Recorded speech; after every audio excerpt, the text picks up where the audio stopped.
재정학 교과서 69페이지입니다.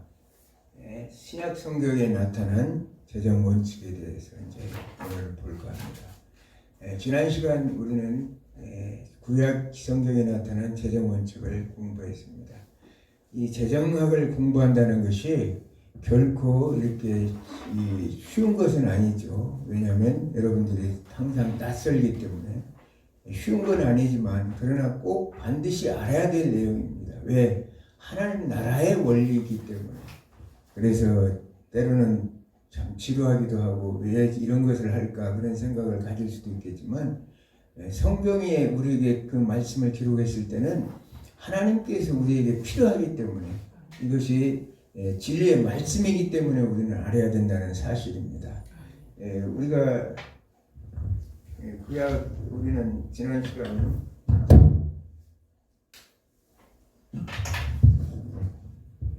구약에서 나타난 재정 원칙을 봤죠. 하나님께서는 인간들에게 이스라엘 백성들에게 출애굽을 통해서 이제 제비를 뽑아서 기업을 분배를 했어요. 땅을 분배했어요. 그래서 그 땅을 어떻게 하면 이 인간들이 이스라엘 백성들이 평안하게 살면서 이 땅에 마찬가지 이스라엘 백성들에 향한 말씀만이 아니라 이 시대를 살아가는 수없는 많은 사람들에게 하나님 나라 원리를 이제 가르치는 거죠. 그러므로 인해서 구약적인 성경의 원칙은 무엇인가를 이렇게 말씀하십니다. 그러면서 이 분배된 땅에서 너희들은 성경적 원칙 첫째는 뭐냐면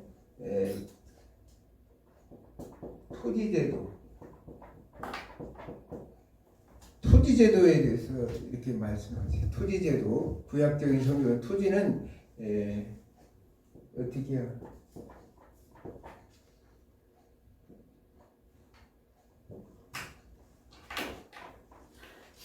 글씨를 찢어 빼줬어.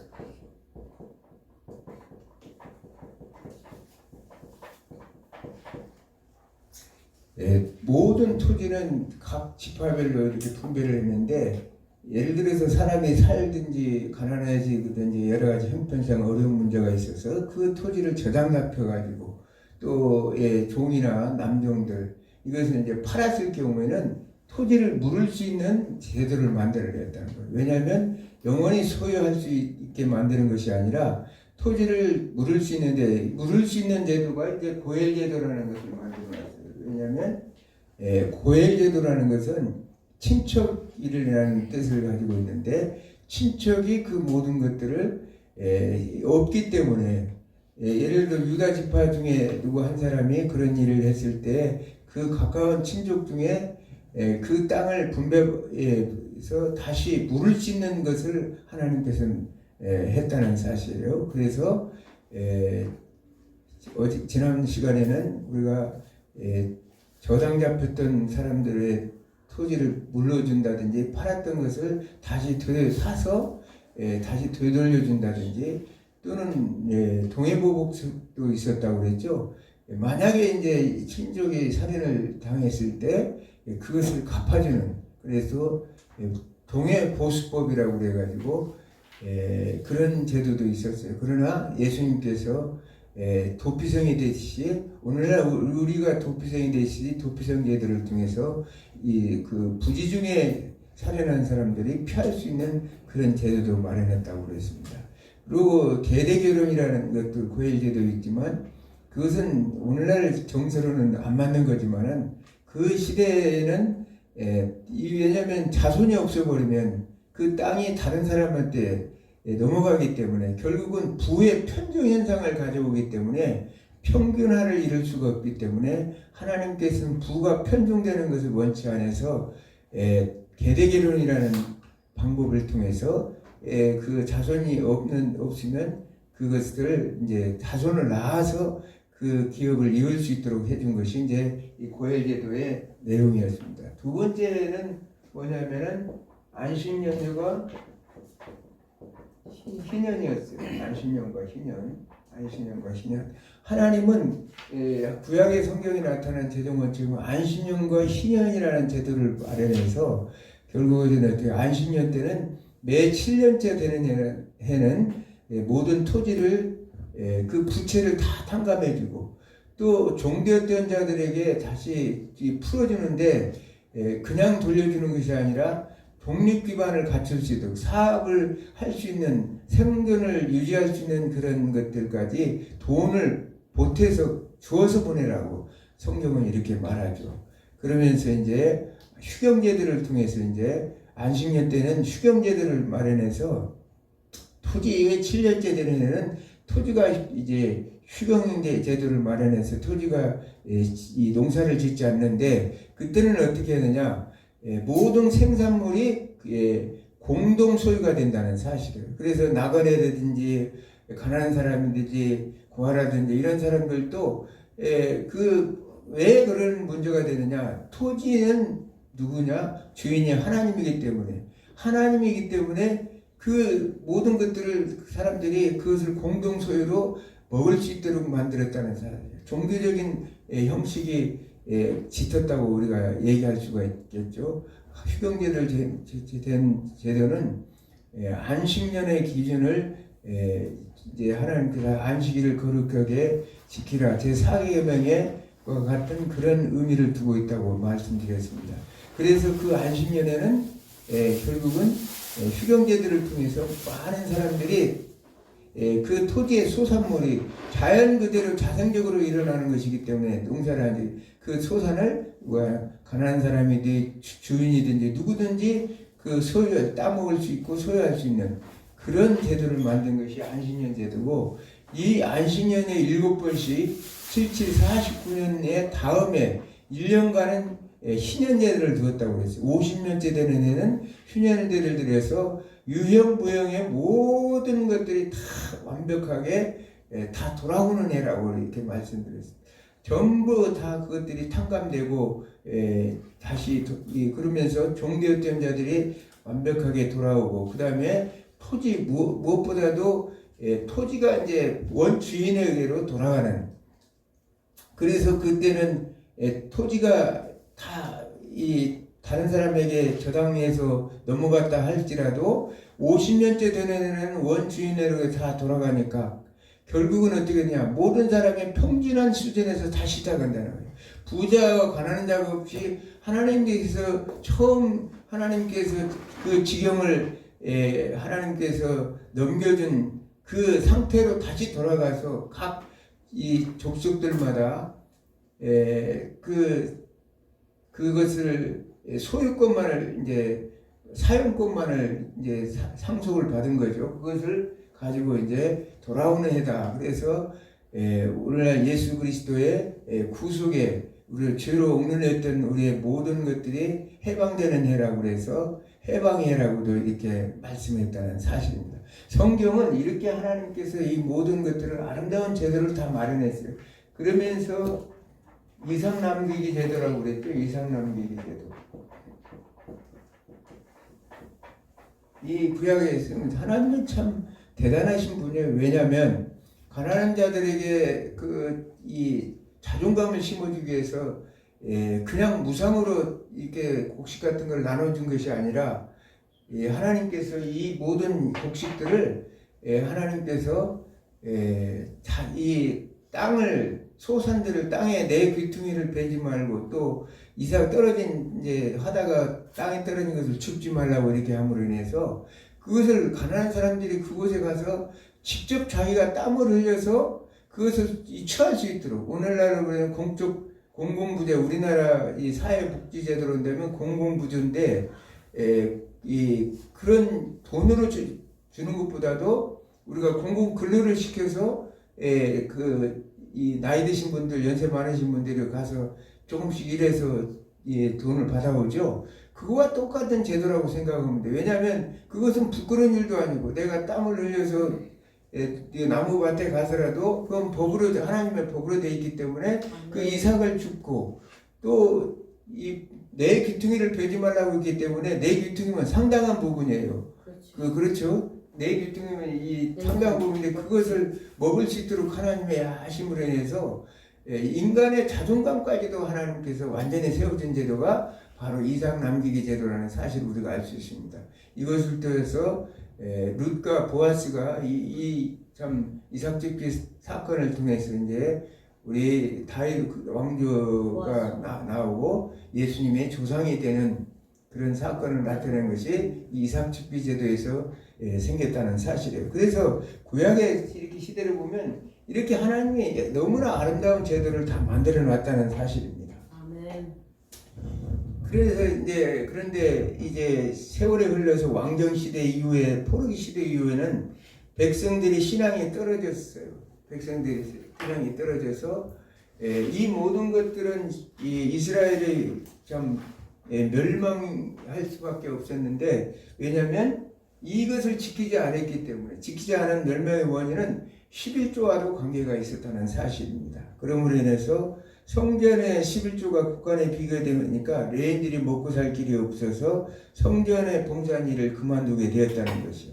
이 토지제도가 흔들려 버리기 때문에 왜냐하면 여기서 이 정상적인 하나님이 주신 토지에서 나는 소산을 통해서 그것을 이스라엘 백성들을 말씀으로 가르치고 행정적으로 또 모든 것들을 제도화를 시켜야 되는데 그 제도가 무너짐으로 인해서 이스라엘 경제 자체가 흔들렸다는 거예요. 공동체 경제가 흔들리다 보니까 개인 사유재산이 허용되고 이제 그럼으로 인해서 우리가 여기서 말씀드리는 재분배 효과가 사라졌죠. 불평등 사회가 생기다 보니까 결속력이 약화가 될 수밖에. 왜?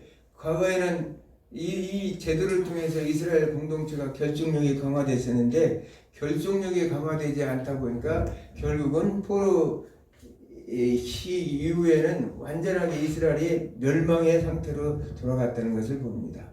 남의 이제 가난한 자들이 저당권을 잡음으로 세금을 내기 위해서 밭과 포도를 팔 수밖에 없고 또 자식을 종으로 파는 일들이 생기거나 반일련적인 사건이 일어났다는 거예요.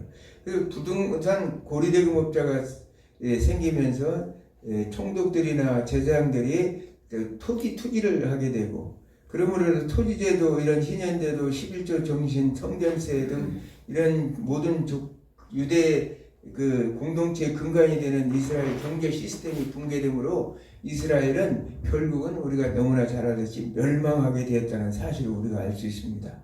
그래서 신명기에서 말씀하셨던 너희가 경계표를 옮기는 자는 옮기지 말라. 지게표를 옮기는 자는 저주를 받을 것이다.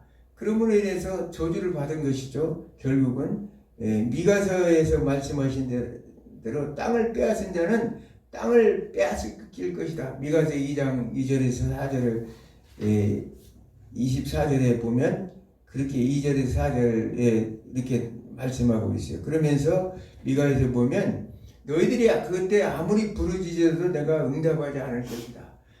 하나님께서는 이 말씀대로 결국은 이스라엘 공동체는 붕괴됐는데 왜 그러냐? 이스라엘 흥망성쇠는 결국은 11조라도 관계가 있었다는 거예요. 이 제도가 제대로 정상적으로 이루어져야 이 시스템이 경제 시스템이 재정 시스템이 제대로 돼야 정상적인 11조를 통해서 제사장들이 이스라엘 백성들에게 하나님의 말씀을 제대로 가르치고 오늘날 교회가 어떤 분들은 그런 얘기를 하더라고요. 구약의 오늘 목사님들은 구약의 제사장 아니기 때문에 구약과는 전혀 연관시키지 말라고 하더라도 제사장은 아니라도 목사님들의 역할은 레인과 같은 역할이에요. 왜냐? 레인들이 지난번에 얘기했지만 신정정치 체제에서 하나님께서 레인들을 통해서 그들을 말씀으로 통치하고 관리하고 다스리는 나라가 이스라엘 신정정치 공동체였다고 그랬죠. 그러니까 오늘날도 마찬가지예요. 이 험한 세상 속에서 하나님의 말씀대로 이 세상을 아름답게 가르칠 수 있는 자들은 교회밖에 없는데 그 역할을 하나님의 종들이 해나가는데 이게 전혀 연관성이 없다고 생각하면 안 된다는 거예요. 구약과 신약이 연결되어 있는 것이지 결코 물론 우리는 또 말씀을 선포하기 때문에 선지적 사명을 가지고 있죠. 구약의 제사장 역할은 아니지만 예수님이 그 제사장 역할을 다 감당했지만 그러나 오늘날 신약 시대에 우리는 레인 역할은 감당하는 거예요. 왜냐하면 여기서 보면 하나님 그 레인들에 대해서 들어온 성금을 통해서 이 행정과 이 나라의 통치와 이 모든 일들을 했기 때문에 우리는 내인들의 역할을 감당하는 것이고 선지적 사명을 또 감당하는 거예요. 근데도 그 신약과 구약을 구별해서 너무나 이렇게 해석하는 목사님들이 많더라고요.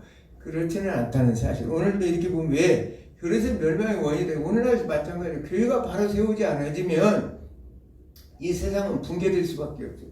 지금 오늘날 우리 시대의 경제 시스템도 완전히 붕괴되어 있잖아요. 지금 부익부 빈익빈 현상 때문에 왜 가진 자들이 가난한 자들을 착취하는 형태가 너무나 많고 뭐 교회도 사실 실질적으로는 교회가 매매 행위라든지 이런 거 해서는 안 돼요. 사실은. 그런데도 자본을 축적하고 내가 지난번에 얘기했지만 교회 재정의 원칙에서 잉여를 둬서는 안 된다고 교회는. 왜냐하면 그 주신 복을 나누고 섬김으로써 수직 균형의 원칙을 적용해야 된다고 얘기했죠. 근데 이 지금 구약의 이스라엘 백성들이 멸망의 원인처럼 교회도 오늘날은 영리 목적으로 하는 사업을 많이 해요. 그러나 그것은 하나님의 성경적인 방법은 아니에요. 교회는 교회에서 하나님의 말씀을 증거하고 그 세상을 선도해 나가는 그 진리의 말씀을 통해 이 세상의 영적인 정신적인 세계를 우리 교회가 잘 컨트롤하고 하는 그 곳이 바로 교회라는 교회의 역할이라는 사실을 우리가 알아야 된다는 사실입니다.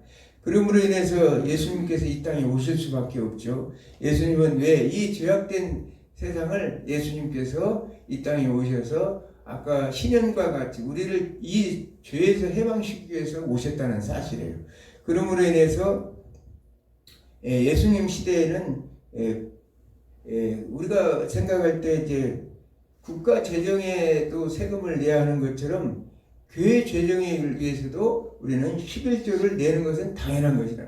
오늘날 11조를 내야 안 돼, 구약의 11조와 같은 그것을 낼 것이냐 말 것이냐 이런 얘기하지만 실질적으로 교회는 교회 재정은 하나님 나라의 입장에서 보면 국가 재정과 교회 재정이라는 두 축으로 나눠져 있기 때문에 교회가 반드시 영적인 측면을 담당하고 있기 때문에 교회에도 11조를 내는 것은 당연하다는 사실이에요.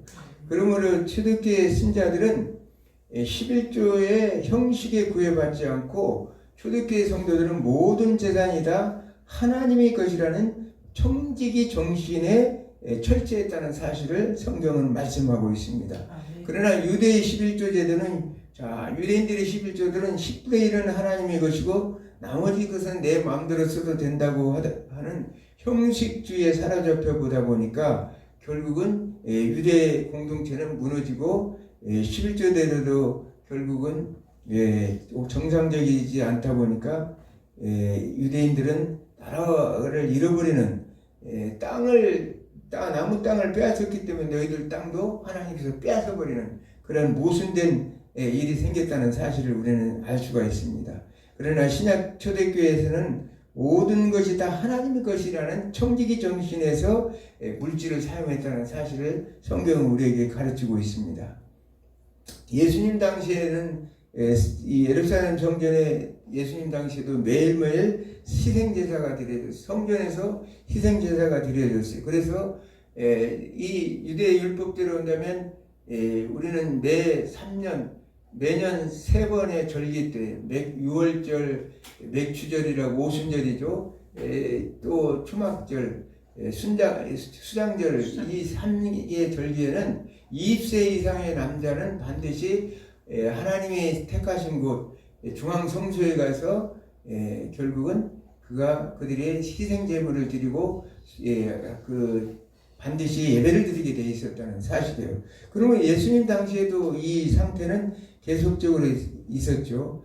이 당시는 이제 이미 수르바벨 성전도 파괴됐고 헤롯이 이제 성전을 건축했는데 BC 20년에서 63년에 완공됐다고 그러니까 아마 이 당시만 해도 성전이 완벽하게 헤롯 성전이 완공된 건 아니었던 것 같아요. 그런데 그곳에서 이제 희생제물을 드렸다는 사실입니다. 그러므로 인해서 드리기 위해서 이제 많은 사람들이 성전에 오고할 수밖에 없었는데 거기에서 이제 예수님께서 마태복음 21장 12절에서 13절을 한번 보겠습니다. 마태복음 21장 12절에서 13절 읽어보겠습니다. 마태복음 21장 12절에서 13절. 예수께서 성전에 들어가사 성전 안에서 매매하는 모든 사람들을 내쫓으시며 돈 바꾸는 사람들의 상과 비둘기 파는 사람들의 의자들 불러 엎으시고 그들에게 이르시되 기록된 바 내 집은 기도하는 집이라 일컬음을 받으리라 하였거늘 너희는 강도의 소굴을 만드는도다 하시니라. 아멘. 자, 여기 보니까 성전 안에서 매매하는 모든 사람들을 내쫓으며 또 돈 바꾸는 사람들과 비둘기 파는 사람들의 의자를 엎으셨다 이렇게 말씀하고 있죠. 예수님께서 왜 이렇게 화가 나셨을까? 이 성전은 거룩한 곳인데 그 당시에 이제 성경에 보면 신명기 우리가 14장에 보면 이 이스라엘 백성들이 매년 이제 와가지고 하나님 앞에 희생 제물을 드리는데 저 멀리서부터 오는 사람들이 있다는 거예요. 그러면 돈을 가지고 와서 물건을 제물을 사서 하나님 앞에 그 제물을 드리도록 성경은 그렇게 말씀하고 있습니다.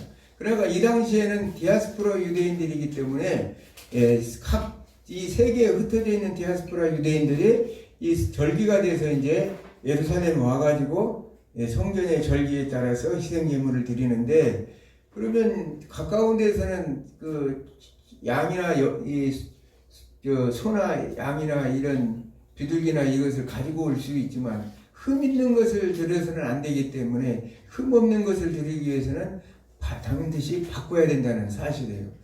그런데 이제 그렇게 하다 보니까 결국 그것은 성전이 장사판이 되어 버렸어요. 그래서 예수님께서는 그것이 얼마나 성전이 조용해야 되고 엄숙해야 되고 할 성전이 시장 바닥이 됐으니 얼마나 떠들어지고 소동이 요란했겠어요. 물건 사고 파는.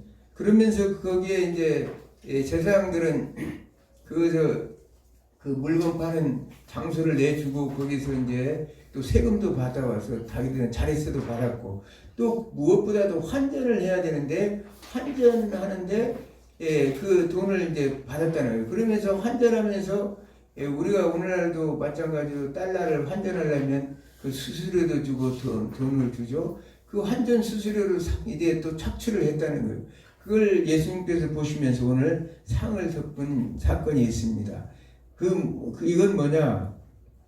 그 당시에도 바벨론 포로 이전에 이스라엘은 화폐가 없었어요. 그러나 물물교환에서 종량세가 나왔고 그 다음에 주재되는 화폐가 사용되었다는 사실을 우리가 알 수 있습니다.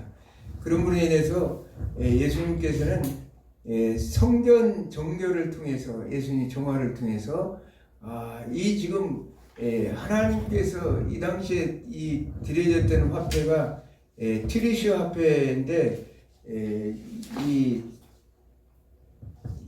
그 두로의 화폐예요. 희생제물을 해서 이 화폐 제도를 사용했는데 두로의 화폐인데 거기에는 이제 그 로마의 어떤 화상이라든지 그런 그림이 그려져 있지 않는 동전이었던 것 같아요. 그래서 그 동전을 가지고 이제 성전세를 받아서 이제 했다는 걸 봅니다. 그러니까 성전세를 내는 그 자체가 결국은 이 당시에도 이제 예수님 당시에도 이 하나님 나라 재정 입장에서 보면 그 이스라엘 공동체를 통치하기 위해서는 이것을 받았다는 사실을 우리가 알 수가 있습니다. 그러면서 예루살렘 성전 안으로 들어가는 입구에는 성전의 거지들이 가득 차 있었어요. 그리고 동냥하기 위해서 있었다는 우리가 사도행전 3장 2절에서도 성전 비문에 앉아있던 안진뱅이를 고치는 베드로와 요한의 사건을 통해서 우리가 알 수 있죠. 그러면서 여자들은 예배에 참여할 수가 없기 때문에 동쪽 부문으로 들어가서 그 성전 뜰을 둘러싸고 있는 그 성전 앞에는 이에 헌금을 하는 내용이 나오고 있습니다. 자, 마가복음 이 12장 41절에서 44절을 한번 읽겠어요. 마가복음 12장 마가복음 12장.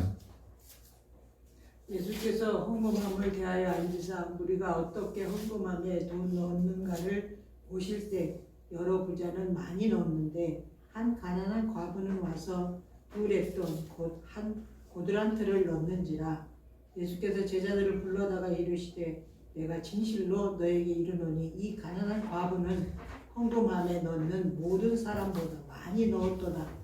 그들은 다 풍족한 중에서 넣었거니와 이 과부는 그 가난한 중에서 자기의 모든 소유 곧 생활비 전부를 넣었느니라 하십니다. 아멘. 자, 오늘 예수님께서 오늘 가난한 과부의 헌금을 통해서 그 당시에도 당연하게 성전에 대해서 이제 헌금을 하는데 성전 앞에는 13개의 헌금함이 있었는데 7개는 성전세를 위해서 7개는 성전세를 위해서 돼 있고 6개는 성전 유지비나 가난한 자들을 위해서 구제비용으로 있고 성전에 일하는 사람들을 위한 사용하는 비용으로서 성전세를 냈다는 사실이에요. 이게 이제 이 성전세를 받아서 결국은 반세계라는 성전세를 받았죠. 예수님께서도 베드로를 통해서 물고기의 입에서 끄집어내서 성전세를 냈던 걸 우리가 성경에서 통해서 마태복음 17장에 우리가 냈던 걸 우리가 볼 수 있습니다. 그런데 그 성전세에 이제 헌금을 하는데 오늘날도 마찬가지지만 예수님께서 이제 보고 계셨던 거 봐요. 그런데 그 가난한 과부가 두 렙돈 고드란트를 넣었어요. 그래서 부자는 이제 헌금을 넣을 때 아마 이 사람들에게 눈에 보일 수 있도록 그렇게 이렇게 보이면서 이렇게 넣었는데 가난한 가구는 아마 참 보이지 않게 이렇게 해서 이렇게 사람들 보이지 않게 넣었던 것 봅니다. 그런데 예수님이 하신 말씀이 그들은 다 풍족한 중에 넣었거니와 이 과부는 가난 중에 자기의 모든 소유 곧 생활비 전부를 넣었느니라. 그래서 이때 넵돈과 고드란트라는 건 고드란트라는 이 용어는 그 당시에는 과부의 욕전이에요. 왜냐하면 너무나 작은 돈이기 때문에. 그래서 아주 작은 돈이었기 때문에 오늘날 화폐 가치로 하면 하루 노동자 그 당시에 일당 12만 원이라면 오늘날로 보면 1,000원 정도의 가치. 그러니까 하루 1달란트가 12만 원이라고 하면 그 여기에서는 1,000원짜리를 넣었다는 거예요. 그 우리가 생각할 때 무슨 1,000원짜리가 무슨 도움이 되겠느냐 이런 생각을 가졌지만 주님이 보는 성금의 가치는 달랐다는 사실이에요. 그러므로 인해서 그 당시 유대인들은 이 현금 자체를 가장 작은 단위인 동전 단위로 해서 고드란트와 렙돈을 이렇게 냈다는 사실입니다. 예수님의 그 헌금의 의미는 뭐냐? 과거 헌금은 역전 이 하루 품삯에도 못 미치는 아주 작은 거였지만 과거의 전 재산의 비율을 볼 때 어떤 헌금보다도 훨씬 더 값진 것이라고 예수님은 생각을 했다는 사실입니다. 그러므로 오늘날 하나님 앞에 드리는 이 물질, 헌금 같은 거 이 자체가 우리의 마음의 중심을 드리는 것이 중요하지 예수님은 물질에 크게 관심이 있었던 것은 아니라는 사실이에요. 우주 만물이 하나님의 것인데 예수님께서 뭐가 갑갑해서 예수님께서 우리는 많이만 드려야 되는 걸로 생각하는데 우리의 마음이 중심이 실리는 헌금을 예수님께서 하나님께서는 기쁘게 받으신다는 사실을 우리가 알 수 있습니다. 물질에 크고 마음의 관심이 우리들은 있지만 주님은 그 물질의 양이 아니라 마음의 관심을 보였다는 거예요. 우리가 잘 아서 요한계시록 우리가 공부를 했지만 서문학교와 빌라델비아 교회를 봐서도 우리가 알 수 있죠. 서문학교 같은 경우는 네가 환난과 지금 궁핍을 당하고 있지만 너는 환난과 궁핍중이 할지라도 실상은 너는 부유한 자라. 그러면서 이 빌라델비아 교회 같은 경우는 네가 작은 능력을 가졌지만 그 말씀대로 행하여 나를 배반치 않았다고 이렇게 말씀하고 있죠. 그러니까 그 교회의 크고 작은 것에 예수님의 중심을 가치를 두는 게 아니라 예수님은 그 마음과 중심의 이 가치를 두었다는 사실을 알 수 있습니다. 사대교회 같은 경우만 해도 네가 실상은 살았다 하지만 너희는 죽은 자라. 사도교회는 오늘로 말하자면 행정과 조직과 모든 것이 다 갖춘, 불을 다 갖춘 그런 교회였어요. 라우디게아 교회 같은 경우는 네가 사실은 부자라고 하고 있지만 실상은 가난한 자다. 왜냐하면 네가 말하자면 네 눈먼 것과 벌거벗은 것과 이 공부한 것을 알지 못하는 거야. 너는 실상은 가난한 자다. 예수님을 바라볼 때 라우디게아 교회는 오늘로 말하지만 사대교회는 진짜 모든 행정과 조직과 재정적인 것이 든든한 그런 교회였지만 실상은 예수님이 보는 눈은 달랐다는 사실이에요. 너희는 오히려 네가 가난한 자다, 눈먼 자다, 벌거벗은 자다 이렇게 얘기하고 너는 죽은 자다. 사대교회 같은 경우는 죽은 자다 이렇게 말씀하시는 것 같아요. 예수님의 물질과는 역시 다르다는 거예요. 우리가 오늘날 신약 성경에서 말씀하시는 나타난 재정 원칙은 이렇게 구약적인 요소가 남아있지만 이 구약적인 요소는 어떤 그 크기나 양에 대해서 사람들이 생각할 수 있지만 예수님이 바라보는 재정적인 어떤 관점은 크기보다도 세력보다도 그 중심의 마음의 중심에 그 관점이 있었다는 사실을 우리가 알 수 있습니다. 고린도후서 8장 9절을 보니까 우리 주 예수 그리스도의 은혜를 너희가 알거니와 부여하신 자로서 너희를 위하여 가난하게 되시면 그의 가난함을 인하여 너희 부여케 하게 하십니다. 예수님은 우주 만물의 주인이세요. 주인이신 그분이 이 땅에 오셔서 가장 가난한 예수님의 탄생부터 마구간에서 탄생했다고 그랬죠. 그러면서 목수일을 하면서 그렇게 정말 그 당시에도 목수일을 한다는 것은 노동일을 하는 것이기 때문에 굉장히 비천하게 사람들이 취급을 했을 텐데 그런 자신의 그 우주적인 하나님께서 성육신하심으로 십자가의 희생을 통해서 자기 자신을 이렇게 가난하게 하셨다는 사실을 우리가 알 수 있습니다.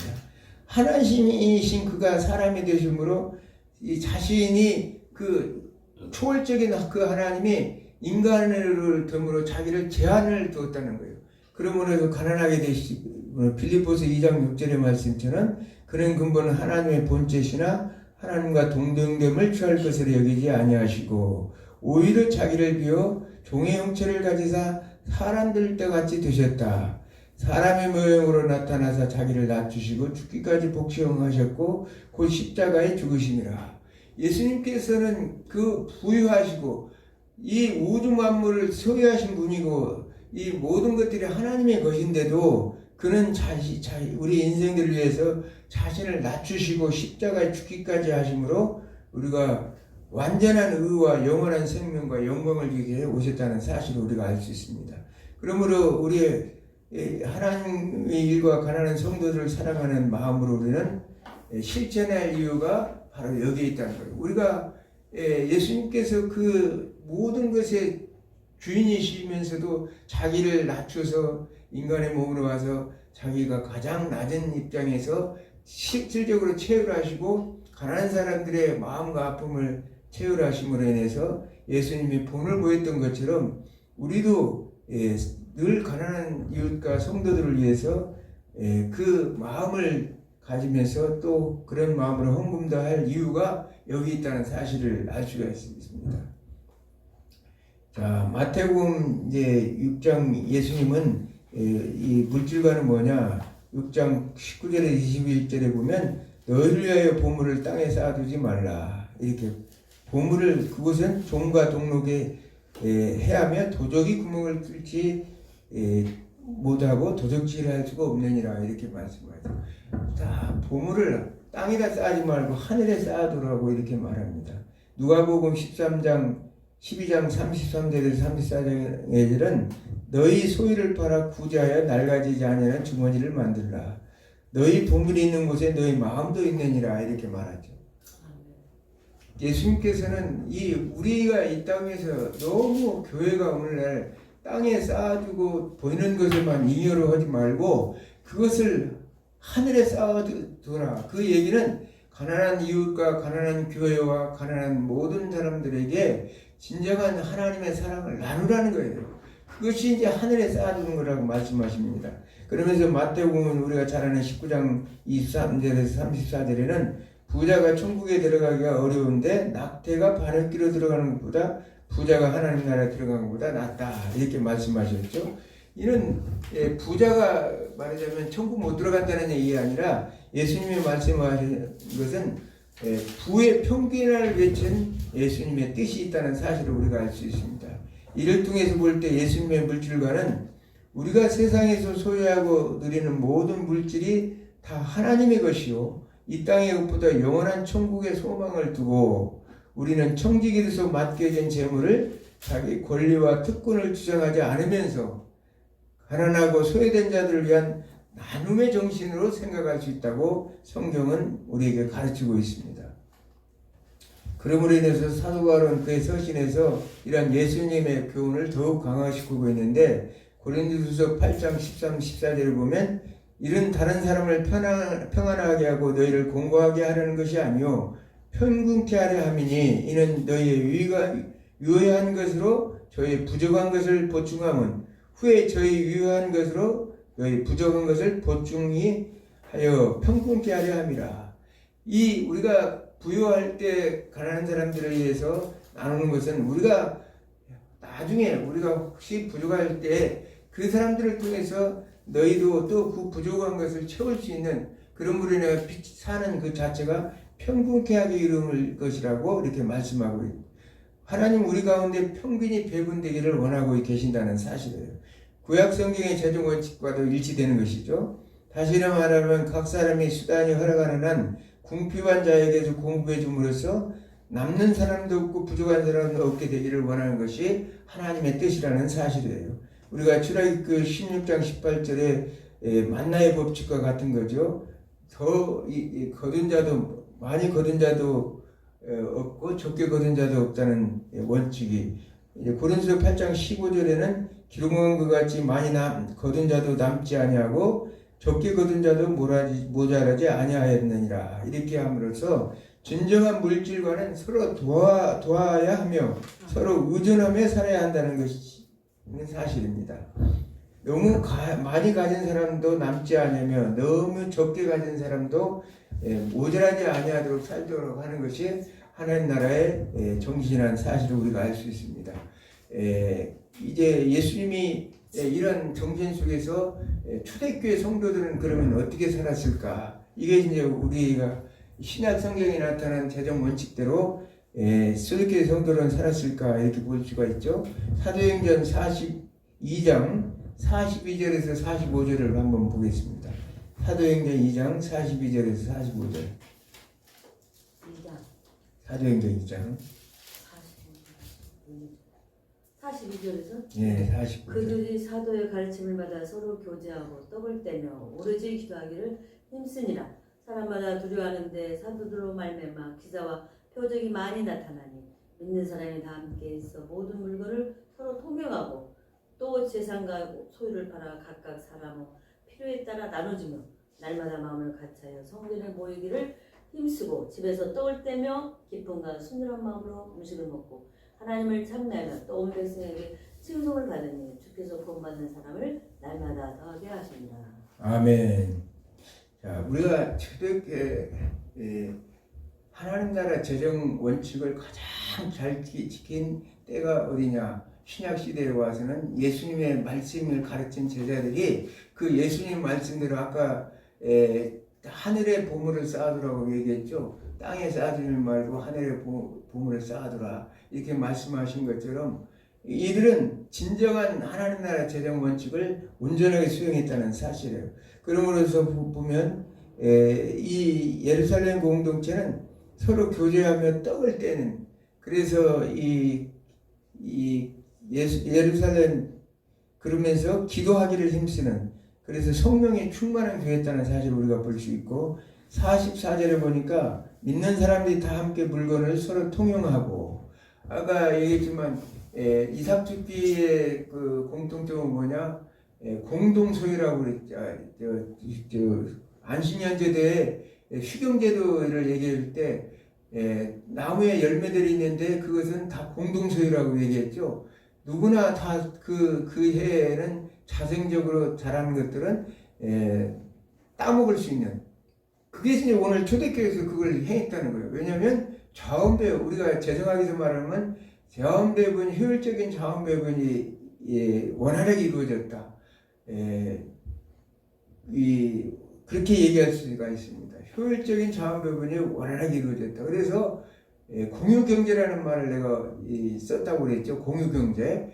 오늘날 현대로 말하면 공유경제라는 표현을 어떻게 초대교회에서 이렇게 잘 사용했다는 거예요. 네 것 내 것 없이 공동의 소유로 물건을 서로 통용했다는 거예요. 그래서 그것을 잘 필요한 사람에 따라서 서로 합리적으로 사용했다는 것을 볼 수 있습니다. 45절을 보니까 모든 재산과 소유를 팔아 각 사람 필요에 나눠줬다. 이것은 원활한 소득 재분배가 이루어졌다고 볼 수가 있어요.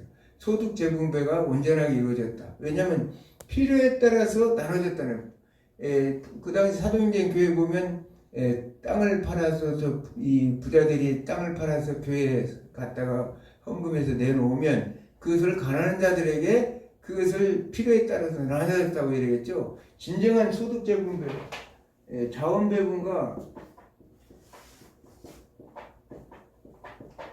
소득 재분배. 진정한 하나님 나라, 오늘날도 말을 하면 재정 그 기능의 재정 원칙에 그대로 잘 적용되어 있는 게 초대교회였다는 사실을. 그러면서 47절에 보니까 하나님을 찬미하며 또 온 백성에게 칭송을 바라니 주께서 구원받은 사람을 날마다 더하게 하시니라. 이게 무슨 말이에요? 교회가 날마다 성장하고 있다는 거예요.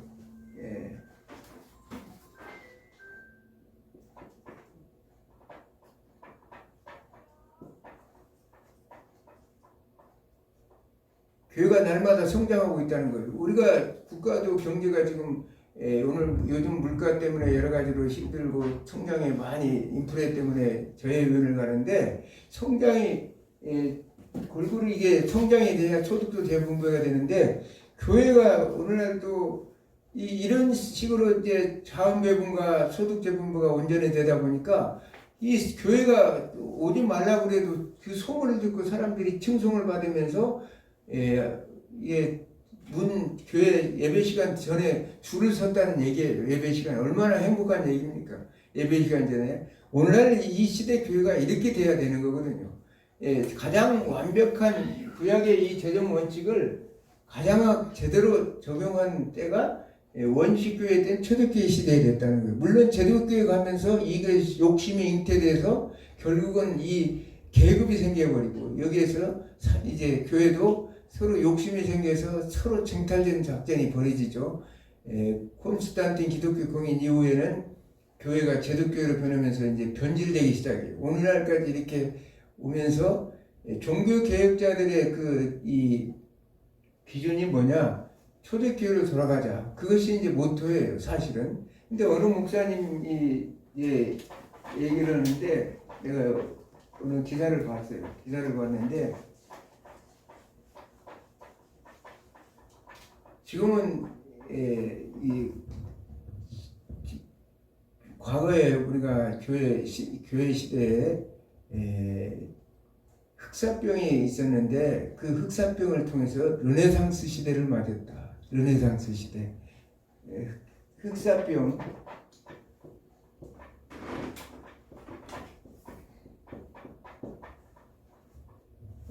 중세시대 흑사병이 창궐해서 이제 하다 보니까 사람들이 르네상스를 맞았는데 이래서 이제 여기 르네상스라는 건 인문주의 시대를 맞은 거죠. 이 르네상스 시대를 맞았기 때문에 오늘날 우리가 코로나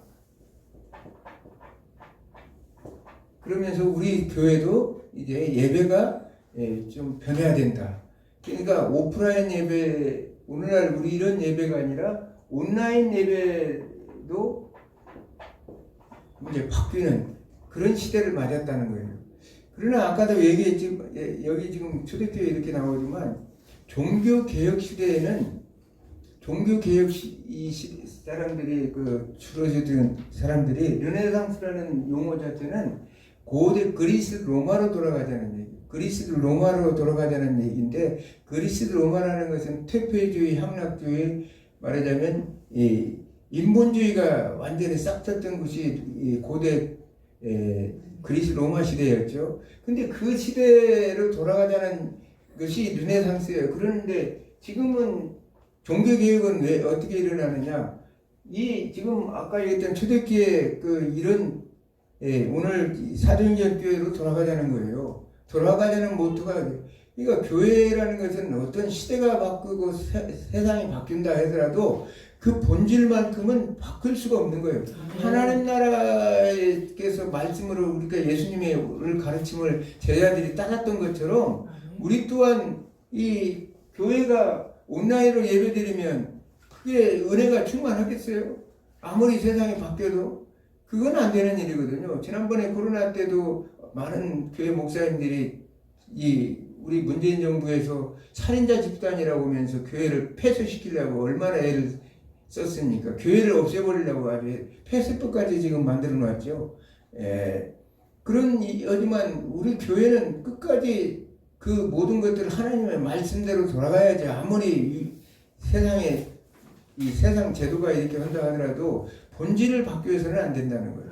그래서 이 초대교회 보니까 그들이 이제 떡을 떼고 서로 교제하며 떡을 떼고 서로 기도하기를 힘쓰니라. 교회는 그런 곳이에요. 코로나가 없으면 안 돼요. 왜냐하면 서로 사귐과 관계에 교제 얼굴과 얼굴을 대면하고 하나님의 말씀을 통해서 찬송과 찬양이 흘러넘쳐야지 거기에서 은혜가 충만해지는 것이고 이 기도와 찬양이 흘러넘쳐야지. 아니 온라인으로 드리면 무슨 은혜가 있겠어요. 아무리 세상이 바뀌어서도 내가 계시의 보편성이라고 얘기했죠. 계시의 보편성. 보편성 원리. 하나님의 말씀은 시간적 보편성 원리, 시간적 공간적. 시간적 공간적 보편성 원리에서 시간이라는 것은 아담 시대에 하나님 주신 말씀이나 오늘날 우리에게 주신 말씀이나 그 계시의 본질은 동일하다는 거예요. 그렇기 때문에 공간적이라는 것은 미국에 있으나 지금 중국에 있으나 우리 대한민국에 있으나 하나님의 말씀은 동일하게 적용된다는 것이 계시의 공간적 보편성 원리고 시간적으로 그런 걸로 본다면 우리가 세상이 아무리 바뀌었다 할지라도 하나님의 주시는 말씀 지금 성경적인 아까 구약 성경에 나타난 재정 원칙이나 신약 성경에 나타난 예수님이 말씀하셨던 재정 원칙이나 이 원칙을 벗어나면 안 돼요. 그러면서 그 말씀 속에서 우리는 서로 모여서 그 얼굴과 얼굴을 대면하고 부르짖으며 기도하고 찬양하고 영광을 돌리면서 성령의 충만한 그런 은혜 속에서 교회가 이루어져야지. 아니 세상이 바뀌었다고 해도 과학 문명이 AI 문명이라고 해서 우리도 거기에 첨단 그걸 문화를 따라가야 된다 해서 온라인 예배가 이제는 앞으로 대세가 되지 않겠느냐. 그러면 교회 없어져요. 아까 얘기했잖아요. 11조가 없어지니까 결국은 이스라엘 공동체가 완전히 하나님께서 그 경제 시스템 자체가 무너지면서 결국은 이스라엘은 패망해버리고 1848년에 결국은 이스라엘이 독립을 할 때까지 수천 년의 세월 동안 이스라엘은 나라 없는 지배를 받는 그런 나라가 되었듯이 땅을 빼앗는 자는 내가 반드시 하나님께서 빼앗을 것이다. 그렇게 하나님이 약속했던 그렇게 되는 거예요. 우리도 교회가 예를 들어서 온라인 예배만 드리고 11조도 안 드리고 그냥 참 한다고 본다면 어떻게 되겠어요? 교회는 폐쇄되고 없어지는 거예요. 지상에서 교회가 존재가 없어지는 거예요. 이런 걸 주장하는 아버지 대형교회 목사님들 배가 부르고 참 사람들한테 존경을 받는다고 하고 칭송을 받는다고 하더라도 성경 말씀의 원리를 벗어나면 절대 안 됩니다.